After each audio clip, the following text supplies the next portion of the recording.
Now, I think we're ready for this upcoming session. Let's join me to welcome our panelists, including Ms. Ruchee ANAND, Vice President, Talent Solutions, APAC, LinkedIn. Next, may we have the pleasure to invite to the stage Mr. Paul MOODY, Managing Director, Global Partnerships and Client Solutions and Chief Representative of the Beijing Representative Office of CFA Institute. Joining us on the panel, we also have Mr. Grant WRIGHT, Group Executive, Artificial Intelligence from SEEK.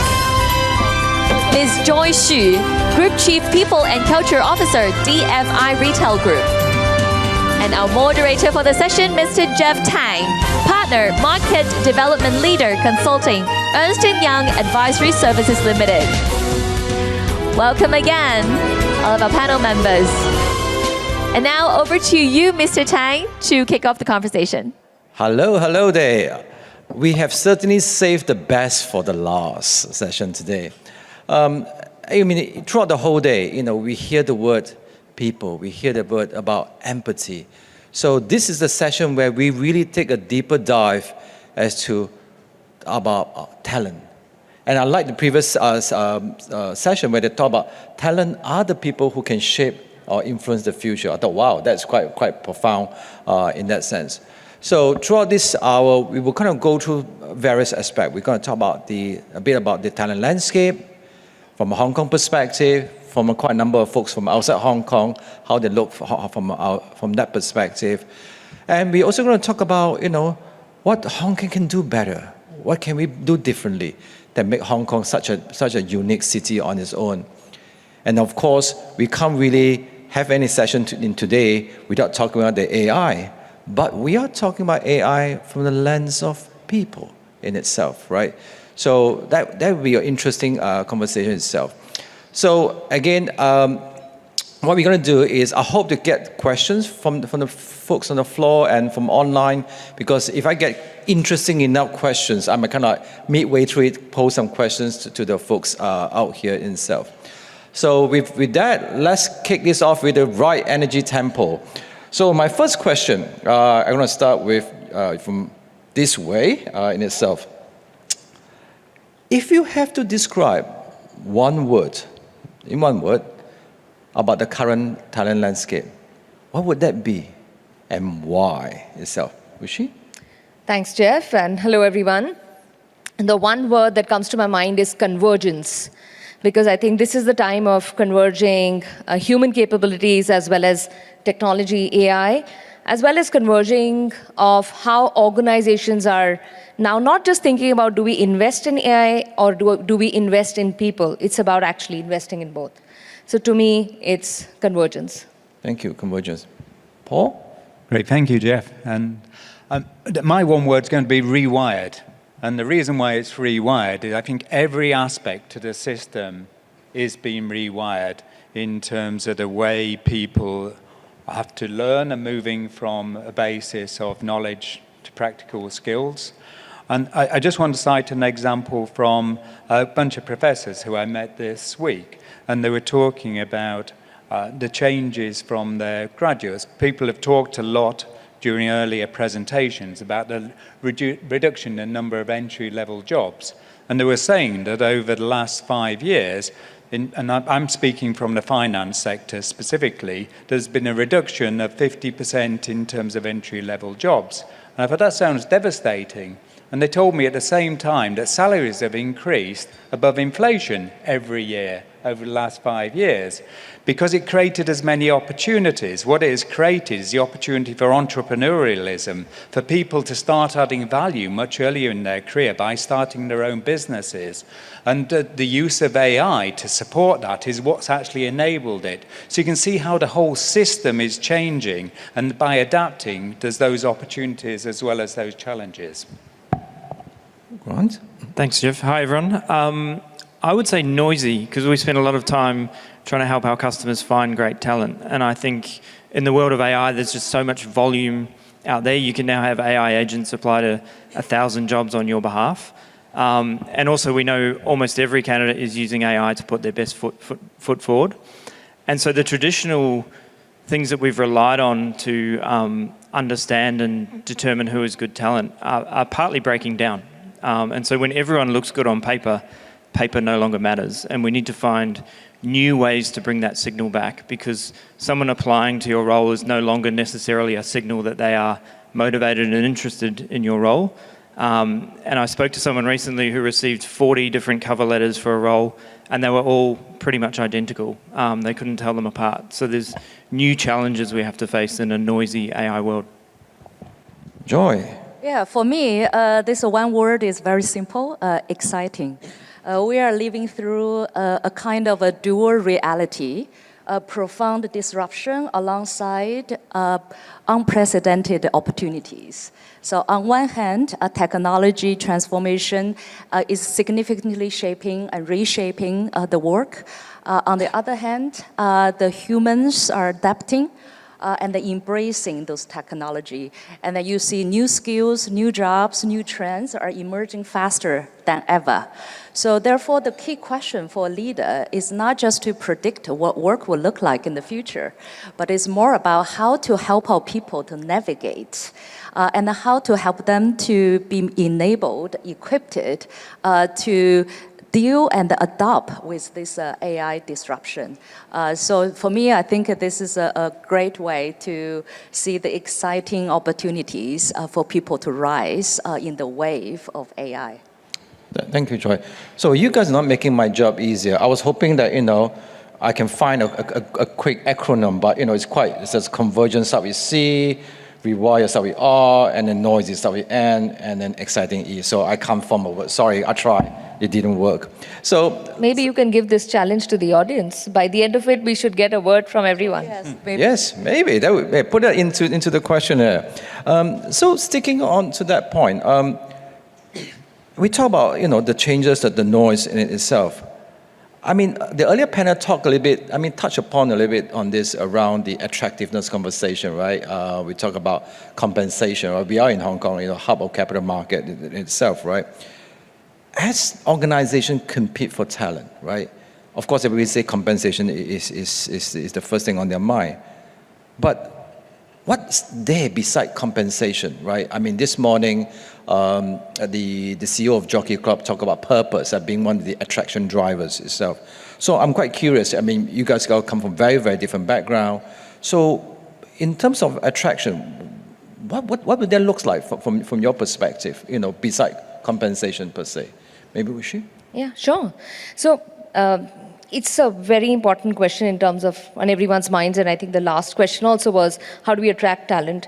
Compensation for sure is top of mind for people, and if I just go by LinkedIn data as well, the things that we see that people look for apart from compensation is the organization that I'm applying to showing me a career path? Are they investing in my learning? And are they investing in my career progression? Given the way the world of work is evolving and how fast skills are shifting, I think the most important thing that on top of mind of talent right now is how can I stay relevant? And do I have the visibility of that path within an organization? So organizations need to make sure that investing in learning, in upskilling, in showing them path to internal mobility. It's not just about the role that you apply for, but eventually will I get to pivot into different roles? So we need to make sure that we are creating and showing learning paths, making it visible, as well as making sure that everyone knows that I will stay relevant in the future. Because I think that is on top of mind for talent right now. So that clearly differentiates both as per LinkedIn data and what we see when we speak to customers as well. Thank you. Paul, given just looking at your traveling schedule the next 1 month, right, you can certainly talk about this from a different geography perspective. Can you share a bit some light on this, please? Yeah,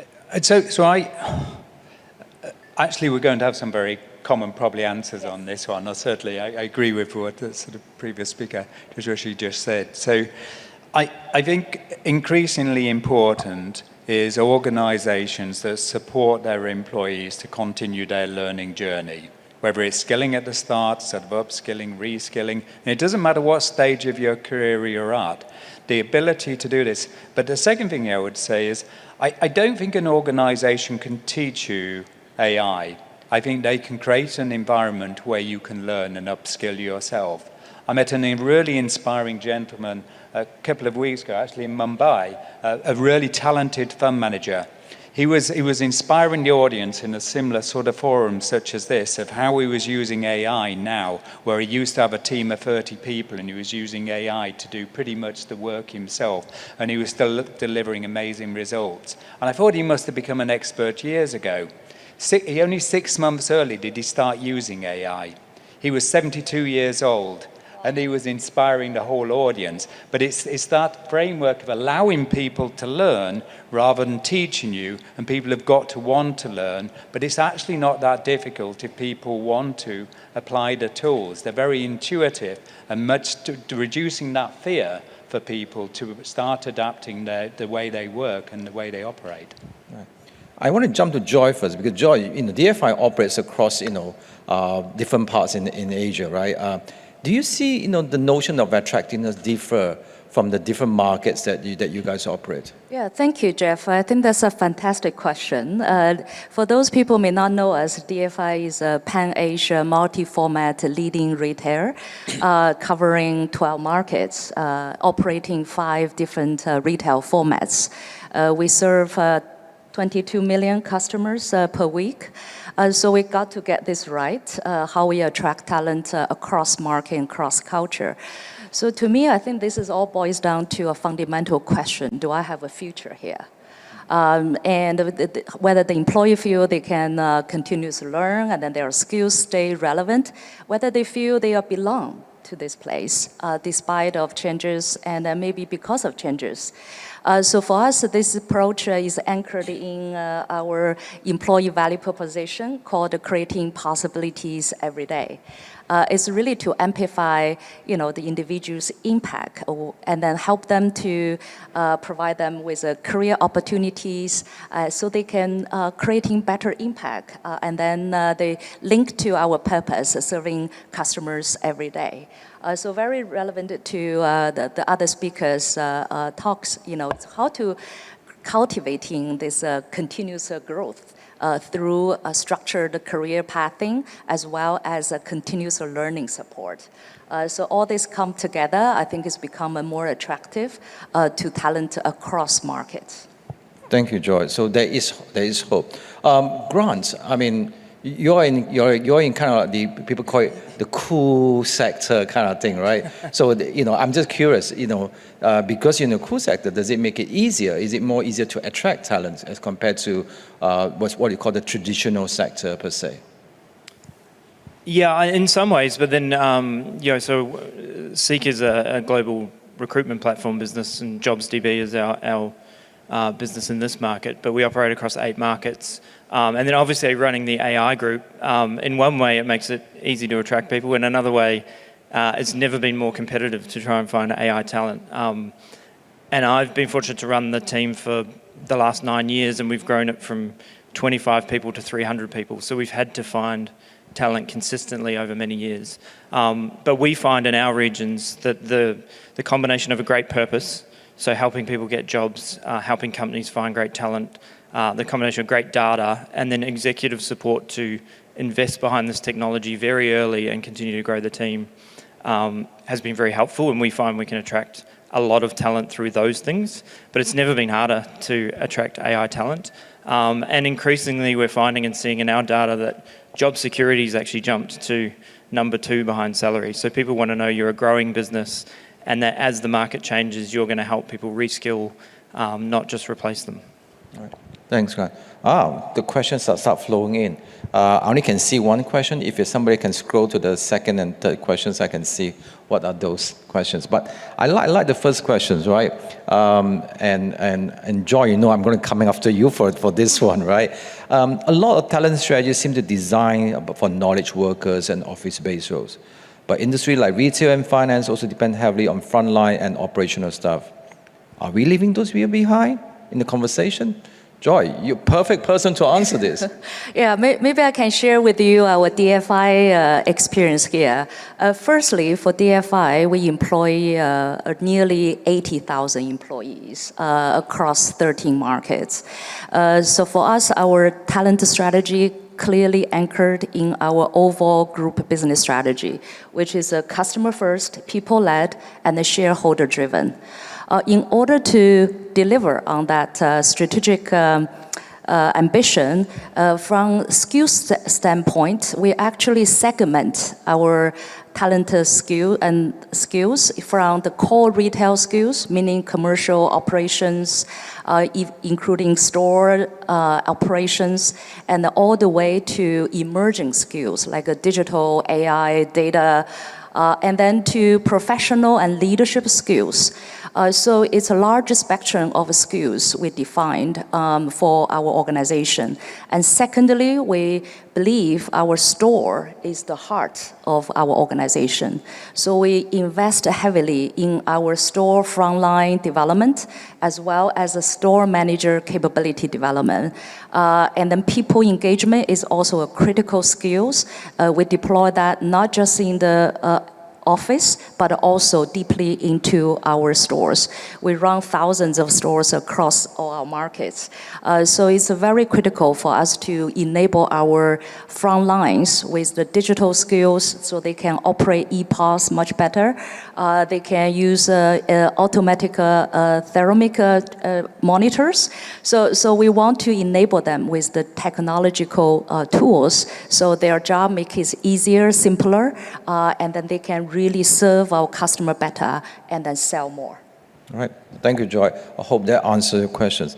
Let me change the conversation a little bit, right? I mean, we got to talk about AI, right? I mean, in terms of where AI lands, right? We keep, this morning, throughout the whole day, we keep how AI is progressing at such an exponential pace, right? Some would even call it, we kind of reached cross the path of AI singularity. There's no way, you can't turn back. We passed that in that case, right? So in this such an exponential world in itself, what is the one truth about the talent that you believe will still hold true? I mean, like with all this AI, where does the talent conversation will still hold true in this AI conversation? And why does it matter? Ruchee? All right. I think what's that one truth? I'm sure everyone will agree. We've been talking about it. It's the human element for sure. That even you talk about AI singularity, but at the end of the day, it's all about human in the loop. And let me give you an example of how we kind of deal with it day to day. Because of course, with AI, we are talking about Grant spoke about noise, right? Of course, there is a lot of that, but it helps you give you insights, gives you speed, efficiency, a lot of those things. But definitely, when we talk about what human element that comes in, which is judgment, empathy, context, creativity, like these things, I don't think can be replaced. And let me give you an example. I'm currently hiring for a chief of staff, and my recruiter who's partnering with me, the same recruiter, extremely efficient. She's worked with me on some other roles earlier. Now she's been using a lot of our LinkedIn's hiring assistant to really shortlist faster. But what's happened now is that, of course, she's been able to cut down the mundane tasks and quickly kind of get to the right kind of shortlist. But she is being able to spend so much more time with the candidates, and she has the context of what I need more than even the system, in the sense, to be able to, she has empathy for me as a hiring manager, that what I need. She has the judgment that, when I had seen first the shortlist, I felt this one will be better than this, but she had better judgment, right? In the sense of, look, what I'm trying to say here is that as much as, yes, we will use AI will help us for sure. It's already, not will. It is kind of making things much easier for us, faster for us, but that judgment comes in. And another example last night, in fact, Paul was also, you were also talking about the report that you were going through to speak to your board about. And similarly, last night, I had to send an update to my leadership team. I called my team member in India, I said, just can you quickly give me a summary. AI summary came to me, but then I know the context of what my CEO is looking for, and I need to kind of use my judgment to actually make it different and make it easier for what the execs look for as well. So to me, that is one thing and with all the solutions that are coming in, the human in the loop, that element will always stay stronger. That's my view. Human in the loop and empathy. I think this way the 12 times I heard the word empathy. In the morning even Professor said that, yes, right? Empathy. Paul, your thing about it. So wherever I am in the world, whether it's in sort of Africa, London, India, China, the same topics come up. Companies are looking for people with stronger soft skills, people who can present arguments, people who can look at the big picture and take a step back and offer that kind of judgment in there. Well, particularly because I'm working in the finance and asset management sector, they're looking for people with high levels of integrity and ethics, because that's not built into the system of AI, and that has to come from the human aspect. So the intersection of all that and the application of AI is what people are looking for, rather than the replacement of that human components. At the moment, there's no way to replace any of those human components within asset management. Okay. I'll take a slightly different tack, because I Good, think it's... I love contrarian.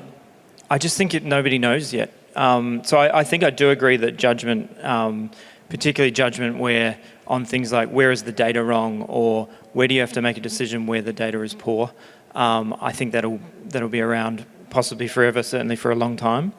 But we've seen AI get very good at things we never thought it would get good at before, and it's moving very, very fast. So I don't think we should be complacent or hold on to assumptions in this world. We need to think about the opportunities that will come. I think the one thing I would say that's certain is there will be human skills, whichever they are, that are very important in the future.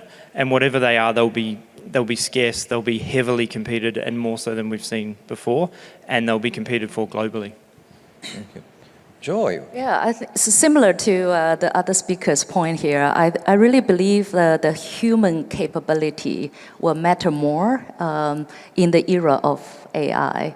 And consistently, the research has suggested a set of hardware skills, H-E-R-T, where skills. They are related to what we are saying, empathy, deep curiosity, critical thinking, and then this is also talking about the leadership. Those are the skills, how you lead a team, how you lead this new AI and human collaboration, how you mobilize resources, how you change a culture, and all those leadership skills are essentially important. Last but not least is talking about the breadth of experience. So it's really like a conductor. If you have a broader based knowledge and experiences, and then that's hardly for AI to replace, but that kind of a breadth of experience will be even more important. So how we can help our talent, to assess and then develop those skills, and then they can continue to be relevant, and then make sure the AI adoption or the new technology implementation will be successful. So I think that set of hardware skills will become even more critical in the future. Yeah, I mean, Joy, hearing you kind of prompted me this thinking. For some of you who know that I have two young boys, right? And sometimes when I go to the teachers' meeting, they'll ask, oh, you are in the people consulting. Tell me what are the future skills kind of thing, right? And I always say, look, it is all about the mindset, right? You think about skill set, mindset, tool set, right? Tool set is coming. AI are the tool set, right? The skill set you can pick up, but it's the mindset, right? The mindset, AI can't have a heart and a soul to have that mindset, right? The mindset saying that I have the mindset of embracing change, and the mindset of having this cognitive mindset that, hey, that curiosity, how we want to able to, can we explore this, the art of possible per se. So I do feel that, the AI can certainly do a lot of things faster, quicker, more efficient than human. But it probably lacks certain, the heart and the soul for us in a day-to-day conversation. One thing on the topic of AI, let me flip it the other way around on AI itself, right? In terms of, I will start this with Joy, in terms of what do you think are the most common misconception, right, about AI's impact on jobs, because people are all concerned, right? Some people are very, very negative about the whole thing. Yeah, I think if I'm speaking from the retail industry context, I think the biggest misconception is AI is all about the job loss. I think it's really about the job redesign. And then another word to describe it is a re-role, right? We talk about reskill, but now it's about the re-role. So what that means is that the AI or technology can replace some parts of the work. They can make the work different, they can replace the work. However, they cannot essentially replace the role.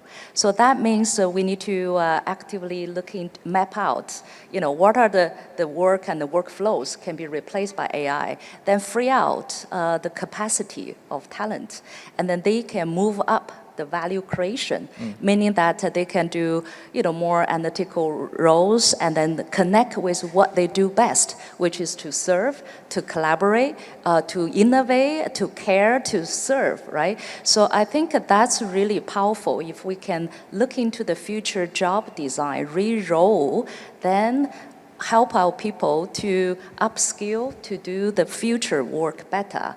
I think that will be, more strategic at the way how we look at it, rather than, thinking about this unsettling situation with the job lost. Okay. Grant, you are at the forefront of this, right? And, what's your view? Are you seeing something that we're not seeing in terms of how AI blind spots? I think it's what we're not seeing more than anything. So you read in the media a lot about AI's taking jobs. We're actually not seeing much of it. We're seeing demand for AI skills go up a lot and outside of the IT roles. So AI's escaped the IT department very clearly. And so roles like marketing, strategy, design are all now asking for AI skills. But the overall impact on labour demand actually hasn't come through yet. And when you look at the studies, they say somewhere from -6 to +6 net job growth. So none of the people who've gone through the skills, now it can change very quickly, are forecasting that the bottom's going to fall out of the labour market. But I think the thing people are missing in that, to Joy's point, is AI will remove some roles, it'll create new ones, but it'll change almost every single role. And what that does to velocity in the market is enormous, and the hiring activity and the effort around that is driven much more from velocity than total employment. So particularly for HR departments, you may be having flat headcount but be busier than ever and find it harder than ever to find talent. All right, thank you. Paul, in particular, as you say, you come from CFA Institute, you see folks are actually in that particular area. Do you think that it would fundamentally take away jobs, or you think that it's like George say, look, it would actually, I would use the word, you call it re-role, I call it deconstruction of jobs per se?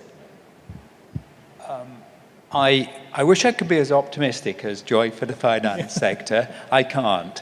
I think you'd be unrealistic. So because a lot of the entry-level jobs, the data crunching, the analytics, can be done by AI, so you no longer need those jobs. Some people are predicting as up to 50% of graduate level jobs will go in the next 18 months. And I think that's realistic. Certain regions will be slower to adapt. Certain companies will be slower to adapt. If they don't adapt, they will be less competitive and they will have to, or they will fail.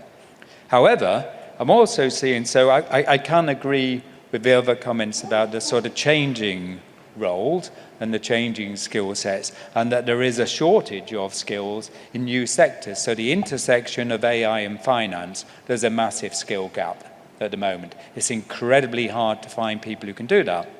Also, whilst AI is advancing at the moment, it does not have the ability to when you're developing agents and bots, it can't give you answers that are based upon reasoning in the way a human could.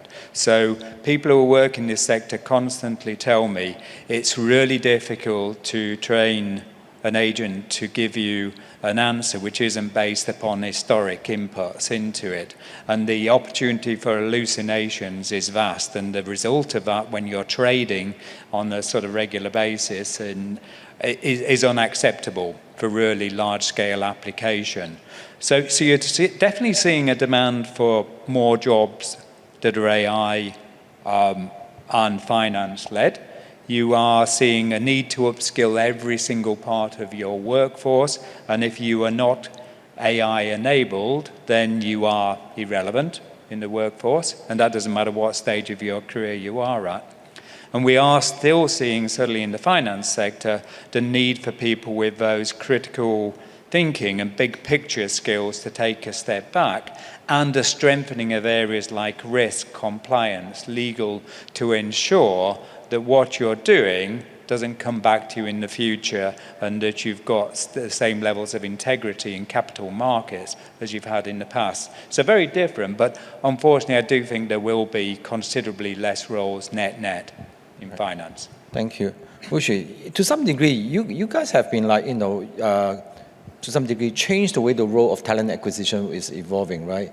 So perhaps you could share a bit more from your perspective. Yeah, sure. In fact, let me add to what everyone said and validate something that Paul said with some numbers as well.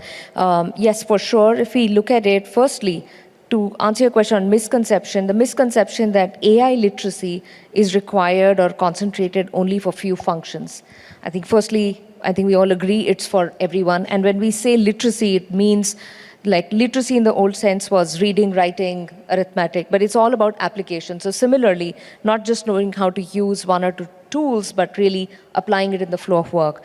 What we're seeing is that from a platform data is that in less than 2 years, we have seen over 1.3 million jobs, which are AI-related jobs, that have grown on the platform.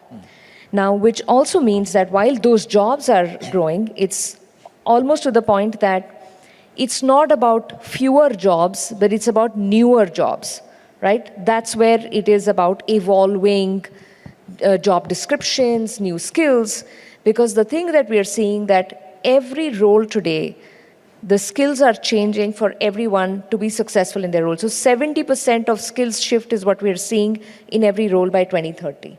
So that's huge. So there are jobs that are there, but at the same time, what we're seeing is that, like Paul said, that there are lesser skilled people for what we are looking for, right?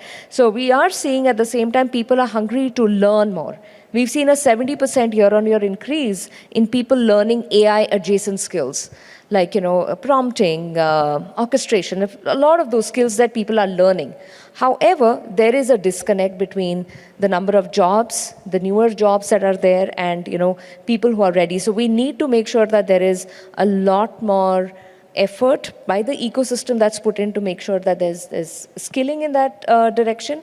Because if you look at it, talent is pursuing opportunities, companies are chasing skills, right? And there is clearly that gap, which is what collectively we need to kind of help. Yes, and that gap, one of the things I talk about previously is that gap will lead to what we call structural unemployment, right? There are jobs we simply just can't find humans at the moment, but there are also a lot of humans doesn't have the right skill set for the jobs that we want. So let me change the tempo a little bit for the next part. And this also, I think it's covered by one of the questions. Grant, let me go, get this question towards you, right? We talk about how AI is transforming, right? How talent source and match the skill, etc., right? And the use of AI, whether it's facial recognition, whatever that is seen a lot. The question here I have is, how SEEK has actually done? What have we done to ensure there is a fairness and accountability in terms of this AI-driven, the machines taking over kind of mindset? In other words, what does a responsible AI in hiring looks like from your perspective? Yeah, it's a really great question. I love it that I get asked it more and more now, because we've had a responsible AI team since 2017, and we feel like when you're using AI in recruitment, where it affects people's lives because your job affects your prosperity, your enjoyment, it's also very important for companies. Getting that right is very important, and ensuring you're not embedding bias is very important. So I think there's two things to know that we think about first up, and then I'll talk a little bit about how we practically think about it. The first is that humans are incredibly biased in recruitment. There's endless data about that. So we need to be aware that there is human bias in the system and in the data that we're training on. And the second is that AI makes predictions. And so therefore, by definition, it's going to be wrong at some point. right? So we need to think about when it's wrong, what are we doing with that AI, and what's the impact, not just on average, but on an individual. So we have our responsible AI team, and we have over 50 AI services powering every element of our platform, and every one of those gets reviewed by our teams from the design phase right through to launch, and then that process gets audited. And what we're looking for there is really three things. So are we taking any of that bias that exists in the human world and embedding it or making it worse? And so do we understand the bias that exists in our data? Is our data representative of everyone in all our local communities? And then are we looking for testing for that bias and pulling it out so we don't entrench it? Is there anything the AI is doing that is adding new bias that is not there in the human behavior, but because of a training error in the model or data errors, we're adding bias in the market? And so we can test for that, and we do. And the third one is then thinking about, well, assuming this will be wrong at some point, and it will predict someone's a good fit for a role when they're not, or more importantly, predict they're not a good fit for the role when they are, what's the impact of that on that individual? And so we have a guideline that we will never not show you a job or not show a candidate who's applied to the role because of an AI decision. Now, as AI puts pressure on us becoming more efficient and relying on AI to respond to noise, that gets harder, and so we need to keep getting better at that. Thank you. It's a balancing act. You talk about the bias, right? I would like to use unconscious bias that we have in there. How do we have the courage to say, hey, this doesn't feel right in itself? That kind of answers part of the question that we put forth raised by the audience. Let me come back to Paul. The CFA Institute, you guys operate like more than 150, 160 locations worldwide, right? Is there anything we can learn? I mean, as you think about this, you kind of have like a global consistency. You also kind of cater for local nuances in terms of you think about the talent conversation. Is there anything that Hong Kong can draw based on what you have observed across all the different geographies that you cover? So, because the CFA represents the finance sector and asset management in particular, it is looked upon as the gold standard for the industry and setting the standards for the industry and the sort of voluntary codes we adhere to, whether it's sort of ethics application, the asset management code, global investment performance standards, are all pretty universally accepted and applied everywhere in the world that come out. However, they're locally nuanced because the way they're applied with Chinese characteristics may be different from the way they're applied with US characteristics. But the principles are the same behind all of that. And so it's sort of a good example, I think, of how that's going to change in the opportunities is how an organization sticks true to its core values. They don't change. And so the same with Hong Kong. Hong Kong's leaning towards its legal system, its open culture, it's a global financial center. All of that remains true, but I think one of the most interesting developments of the latest 5-year plan, the 15 5-year plan, was the opening up of the one renminbi to trading. And the reason why that will work, and the reason why it seems a seamless thing to do, where it's actually a massive impact on capital markets, is because you're applying that same legal system, the same trading, the same integrity, the same ethics to the model. And so I come back to the point, is staying true to your core values as an organization. They don't change, but your application has to be locally nuanced. And I think the Hong Kong has a unique place because of its link between capital markets, global capital markets, and mainland China. Thank you. On that note, it's quite a good segue to my last set of questions. I'm just conscious of the time. There's a bit of reflection here as well, right? If we all gather here, we dial forward in 5 years, right? And we want to think back from that. In 5 years, what is one thing that we hope Hong Kong would have achieved? Imagine we dial 5 years and we dial back and say, what was one thing that we think Hong Kong would have achieved in talent and workforce development that make all of us very proud that we were here today? We are part of that conversation. So, and on such a big topic, Joy, I'm going to throw that to you first. I give a try. The way how I look at it is, I think the next 5 years will be defined by how well Hong Kong prepares the entire market to embrace the AI. And for the impact of AI. And I'm very encouraged by the Hong Kong SAR government's initiatives, including committees on AI Plus and the committees on AI subsidiary schemes. I think that's really helped to support enterprises to embrace this AI disruption. And then secondly, I think Hong Kong is uniquely positioned.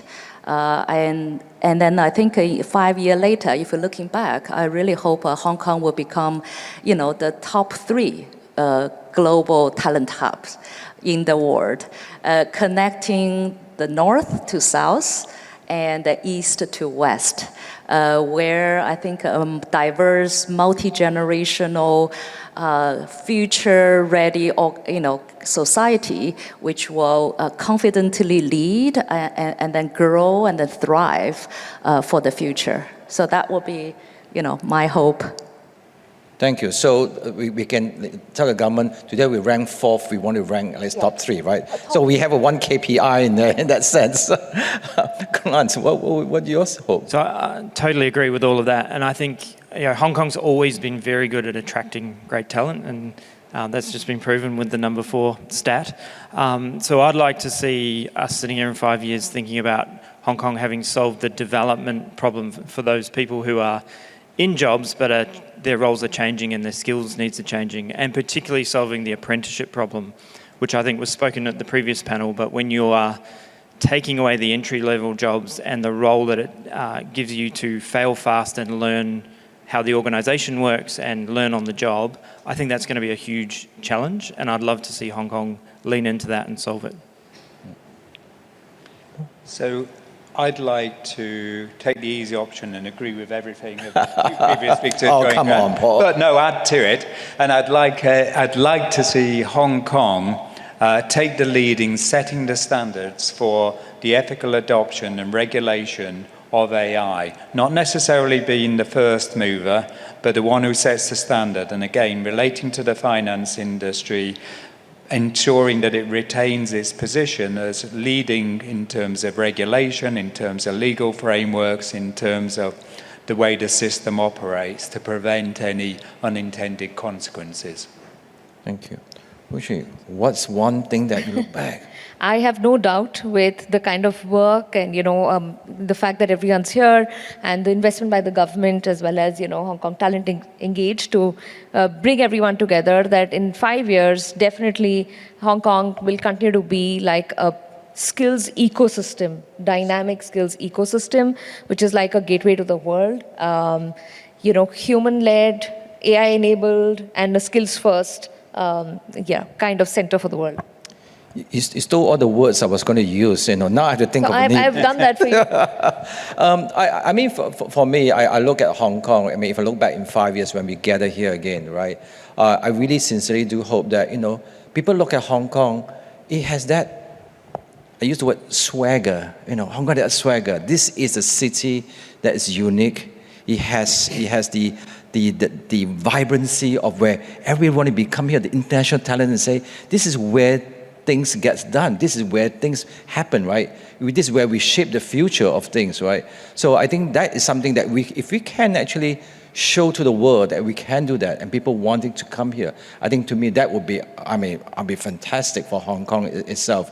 I think that would be very, very great for Hong Kong. It is, as I say, it is a very unique city. I can't think of, I live in 5 different countries, some cities before, never in any city that is so unique in Hong Kong, right? I always tell folks, right, for international talents, right, Hong Kong is not Central, Causeway Bay, or Tsim Sha Tsui, or half an hour ferry, you'll be in the outer islands, and it's fantastic. And 30 minutes hike, you are at the peak, right? So it's fantastic on that count itself. So I kind of, in summary, I mean, today we hear, I just want to say really appreciate, all the panelists here. I think the composition of panelists is very interesting because you guys all come from very, very different perspectives, right? We start off with talking about the one word, right? Convergence, rewire, noisy, exciting, right? I mean, those are very good how we describe the talent landscape itself. I think I like the way Paul, you're saying that, Grant, you're saying that, there's a lot unknown. How do we deal with the unknowns, right? This is where humans come to play, right? We are humans. Humans, history have judged us that we are capable of dealing with unknowns, right? I think the earlier panel talks about the fact that the AI can't really deal with the unknowns. They will rely on the past, the model to actually build something, but they can't deal with something totally unknown on that context. So I think the most promising thing I heard throughout the whole session today is really that, Ruchee, you talk about the human in the loop in itself, right? Humans still have a stake in this conversation, right? We are still calling the shots per se, but we just need to be smart as to where we play the best, where we play best, or where we are not. So, you got to understand your own advantages, right? The area where we're good at, and let's not, trying to compete with the AI on things that we're, there certainly would triumph on that note. So with that, I just want to again a big round of applause to the panelists here, and thank you. Thank you. Thank you. Thank you once again, and thank you, Mr. Tang, for moderating the session for us. May we invite all our panel members to gather at the center of the stage for a photo. A big thank you once again to the inspiring conversation. Truly, they reminded us of a lot of the unique advantages of Hong Kong as well. This is a place of vibrancy, resilience, energy, and adaptability. Truly the best place for talents to thrive. Thank you so much for helping us to, especially organizations, to rethink how to help our next generation in developing sustaining skills. Thank you very much once again to this panel. Thank you.